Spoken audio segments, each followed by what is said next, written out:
गणेश जी को हाथी का ही शीश क्यों लगाया गया? मित्रों, इस संबंध में बहुत कम लोग ही जानते हैं, तो श्री गणेशाय नमः। स्वागत है कथामृत चैनल पर। मित्रों, संक्षिप्त में एक कथा आपको बता रहा हूँ। शायद कई लोग जानते भी होंगे, लेकिन समझने में आपको मदद मिल सके, इसलिए संक्षेप में बता रहा हूँ। मित्रों, एक समय माता पार्वती ने स्नान करने से पहले अपने शरीर पर हल्दी का उपटन लगाया। जब उन्होंने उपटन को अपने शरीर से उतारा, जिसके साथ उनके शरीर का मैल भी था, तो उससे एक पुतला बना दिया और उसमें अपनी शक्ति से प्राण डाल दिए, जो कि एक सुंदर से बालक के रूप में अवतरित हुआ, जिसका नाम विनायक था। अब विनायक, जो कि अपनी माता के शरीर के मैल से बने हुए थे, तो उनकी बुद्धि भी मैल से भरी हुई ही थी। उचित और अनुचित का ज्ञान उस बालक को नहीं था। जब उसने अपने माता से स्वयं को बनाने के पीछे के उद्देश्य के बारे में पूछा, तो पार्वती माता ने इतना ही कहा कि अभी तो तुम्हारा उद्देश्य केवल मेरी आज्ञा का पालन करना ही है, और अभी मेरी आज्ञा इतनी है कि तुम भवन के बाहर द्वार पर जाकर खड़े हो जाओ और किसी को भी मेरी अनुमति के बिना भवन के अंदर प्रवेश नहीं करने देना। विनायक अपनी माता की आज्ञा का पालन करते हुए द्वार पर खड़े हो गए। उसी समय वहां शिव जी का आना हुआ। जैसे ही शिव जी ने भवन के अंदर जाने का प्रयास किया, विनायक ने उनको रोक लिया। शिव जी ने जब अपना परिचय दिया कि यदि पार्वती तुम्हारी माता है, तो उस अनुसार मैं तुम्हारा पिता हूँ, इसलिए मुझे भवन के अंदर जाने दो। लेकिन बालक विनायक, जिसे उचित अनुचित का ज्ञान नहीं था, उसके लिए उस समय उनकी माता की आज्ञा का पालन करना ही उनका सबसे महत्वपूर्ण कर्तव्य था। शिव जी के अनेक प्रयासों के बाद भी वह बालक जब नहीं समझा और विवाद बढ़ गया, तो शिव जी ने अपने त्रिशूल से विनायक का शीश उनके धड़ से अलग कर दिया। जैसे ही माता पार्वती को इस घटना के बारे में ज्ञात हुआ, वह भवन से क्रोधित होकर बाहर आईं और विलाप करने लगीं। माता पार्वती, जो साक्षात आदिशक्ति हैं और प्रकृति हैं, उनके क्रोध का प्रभाव समस्त ब्रह्मांड को विचलित करने लगा। तब उनके क्रोध को शांत करने के लिए और उन्हें मनाने के लिए विनायक को पुनः जीवित करना आवश्यक हो गया। तब शिव जी ने अपने गणों से कहा कि उत्तर दिशा की तरफ जाओ और वहां एक हाथी है, जिसका शीश काटकर लेकर आओ। जब गणों द्वारा हाथी का शीश काटकर लाया गया, तब शिवजी द्वारा उस शीश को विनायक के धड़ से लगाकर उन्हें पुनः जीवित किया गया। तत्पश्चात जब पार्वती माता ने ये शंका व्यक्त की और कहा कि ऐसे हाथी के शीश वाले देवता की पूजा कौन करेगा, तब उनके मन के संताप को मिटाने के लिए देवताओं ने मिलकर निर्णय लिया और विनायक को प्रथम पूजा का अधिकारी मानते हुए उन्हें प्रथम पूज्य होने का वरदान दिया। इसी वरदान के कारण वर्तमान में भी विनायक यानी गणेश जी की पूजा सबसे पहले की जाती है। एक समय भगवान शिव ने सोचा कि अब उनके दोनों पुत्र कार्तिक और विनायक बड़े हो गए हैं, तो इनमें से किसी एक को गणों के अधिपति के रूप में नियुक्त किया जाए, क्योंकि कार्तिक जी और गणेश जी के जन्म से पहले कैलाश पर्वत सहित शिव के सभी गणों की सुरक्षा का दायित्व स्वयं भगवान शिव ही संभालते थे। तब भगवान शिव ने विनायक की बुद्धि और उनके बल को देखते हुए उन्हें गणों के अधिपति के रूप में नियुक्त कर दिया। यह बात जब कार्तिकेय जी को पता चली, तब उन्होंने इसका विरोध किया, क्योंकि कार्तिकेय जी भगवान शिव के ज्येष्ठ पुत्र थे। अतः नियम के अनुसार अपने पिता के बाद गणों के अधिपति बनने के प्रथम हकदार वही थे।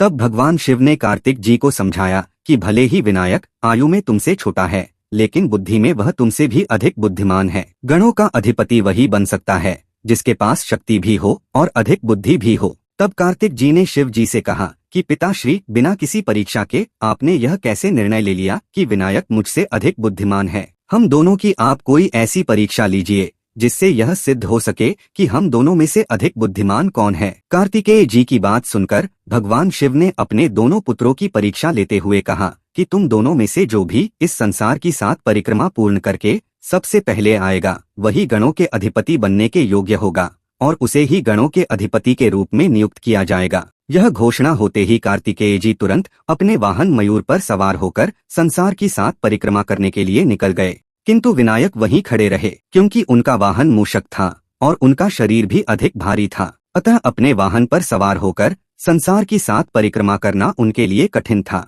तब विनायक ने अपनी बुद्धि का प्रयोग किया और एक स्थान पर शिव और माता पार्वती को बैठाकर उनकी 7 परिक्रमा करने लगे। 7 परिक्रमा पूर्ण करने के बाद विनायक अपने माता पिता शिव और पार्वती के सामने हाथ जोड़कर खड़े हो गए। तब भगवान शिव ने विनायक से कहा कि पुत्र विनायक, यह तुम क्या कर रहे हो? विनायक ने कहा, पिताश्री, एक पुत्र के लिए उसके माता पिता ही उसका पूरा संसार होते हैं और आपने संसार की 7 परिक्रमा पूर्ण करने को कहा था, अतः आप दोनों ही मेरे लिए मेरा पूरा संसार हैं। आपकी 7 परिक्रमा करके मैंने आपके कथनानुसार संसार की 7 परिक्रमा पूर्ण कर ली है। मित्रों, हमारे शास्त्रों में भी कहा गया है कि सर्वतीर्थमयी माता, सर्वदेवमय पिता, मातरम पितरम तस्मात् सर्व यत्नेन पूजते, अर्थात माता सारे तीर्थों के समान होती है और पिता सारे देवताओं के समान होते हैं। इसलिए सभी मनुष्यों को अपने माता पिता की सेवा और पूजा करनी चाहिए। इस तरह विनायक अपनी बुद्धि का प्रयोग करके इस परीक्षा में उत्तीर्ण हुए और भगवान शिव द्वारा उनको गणों के अधिपति के रूप में नियुक्त किया गया,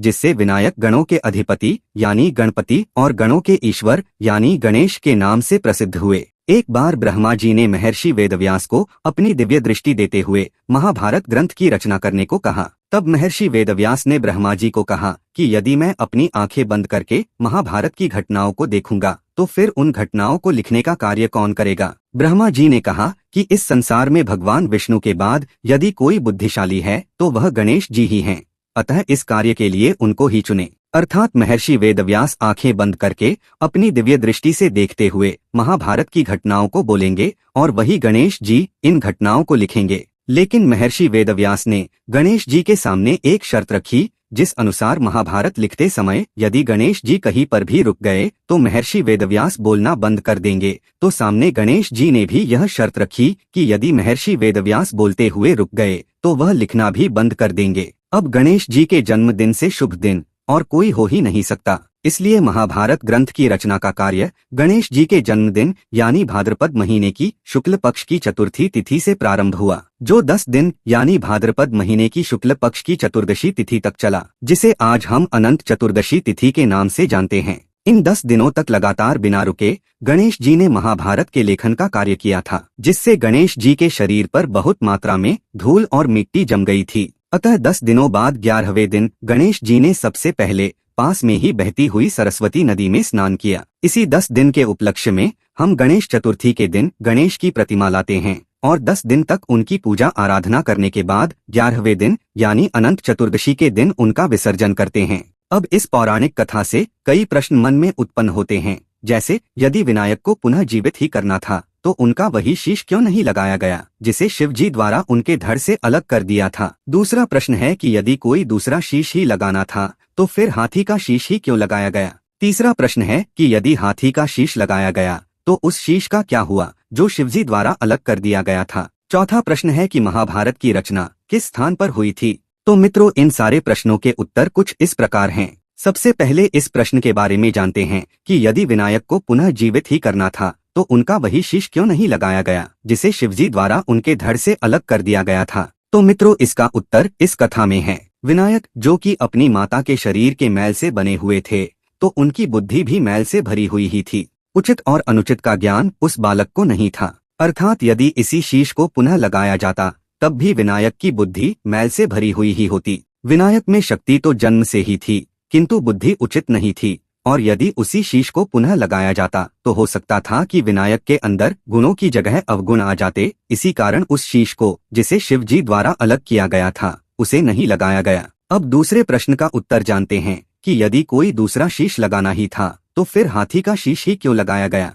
तो इस प्रश्न का उत्तर भी एक दूसरी पौराणिक कथा से जुड़ा हुआ है। मित्रों, एक समय ऋषि दुर्वासा भगवान श्री विष्णु और लक्ष्मी के दर्शन के लिए बैकुंठ लोक में गए। भगवान श्री विष्णु ने आशीर्वाद के रूप में दिव्य पुष्प पारिजात को दुर्वासा ऋषि को देते हुए कहा कि ऋषिवर, यह पुष्प बहुत ही दिव्य हैं और जिसके सिर पर यह पुष्प सुशोभित रहेगा वह व्यक्ति मेरे समान ही बुद्धिशाली और पूजनीय बन जाएगा। उस पुष्प को लेकर ऋषि दुर्वासा अपने आश्रम की तरफ लौट रहे थे। उस समय रास्ते में उनकी भेंट इंद्रदेव से होती है, जो अपने वाहन हाथी के ऊपर बैठे हुए थे। इंद्रदेव ऋषि दुर्वासा को प्रणाम करते हैं। तब दुर्वासा ऋषि वह पुष्प इंद्रदेव को देते हुए यह कामना करते हैं कि जो पुष्प भगवान श्री विष्णु ने मुझे दिया है, यदि वह पुष्प इंद्रदेव अपने सिर के मुकुट पर लगा देंगे तो भगवान विष्णु के कथन अनुसार इंद्रदेव भी उनकी तरह बुद्धिशाली और पूजनीय बन जाएंगे। किंतु अहंकार से वशीभूत इंद्रदेव ने यह कहते हुए उस पुष्प का तिरस्कार किया कि हम सारे देवताओं का सिर से लेकर पांव तक का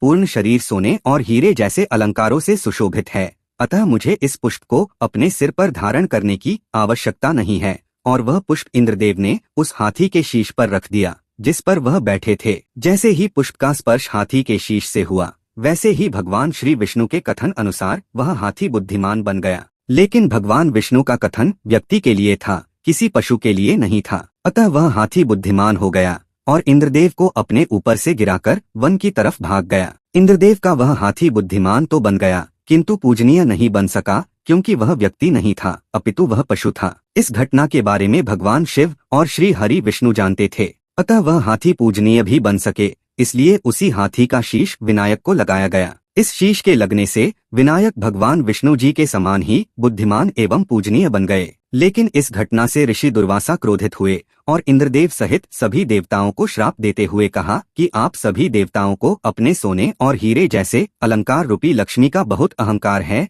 तो आज से मेरे श्राप के कारण आप सभी देवता श्रीहीन हो जाओगे, लक्ष्मीहीन हो जाओगे। ऋषि दुर्वासा के इस श्राप के कारण सारे देवता श्रीहीन हो गए और वहां वैकुंठ लोक से साक्षात लक्ष्मी जी भी विष्णु जी के पास से अंतर्ध्यान हो गईं। इस श्राप के निवारण के लिए और माता लक्ष्मी को पुनः वैकुंठ लोक में लाने के लिए ही समुद्र मंथन किया गया था। अब आइए तीसरे प्रश्न के बारे में जानते हैं कि यदि हाथी का शीश लगाया गया तो उस शीश का क्या हुआ जो शिवजी द्वारा अलग कर दिया गया था। तो इसका उत्तर है कि भगवान शिव द्वारा विनायक का जो शीश काट दिया गया था, मान्यताओं के अनुसार वह शीश आज भी एक गुफा में स्थित है। यह गुफा भारत देश के उत्तराखंड राज्य के पिथौरागढ़ जिले में पाताल भुवनेश्वर नाम से स्थित है। यह गुफा गंगोली हाट से करीब 14 किलोमीटर दूर है। मान्यता है कि इस गुफा की खोज आदि शंकराचार्य ने की थी। यह गुफा 160 मीटर लंबी और 90 मीटर गहरी है। अब मित्रों चौथे प्रश्न के बारे में जानते हैं, महाभारत की रचना किस स्थान पर हुई थी। तो मान्यताओं के अनुसार महाभारत की रचना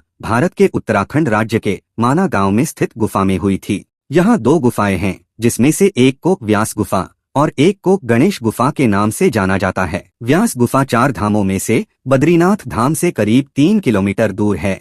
इसी गुफा में बैठकर महर्षि वेदव्यास ने महाभारत की घटनाओं का वर्णन किया था। गणेश गुफा व्यास गुफा के पास ही स्थित है। कहा जाता है इसी गुफा में बैठकर गणेश जी ने महाभारत के लेखन का कार्य किया था। तो मित्रों, अगर आपने कथामृत को सब्सक्राइब नहीं किया है तो जरूर करें और कमेंट में श्री गणेशाय नमः जरूर लिखें।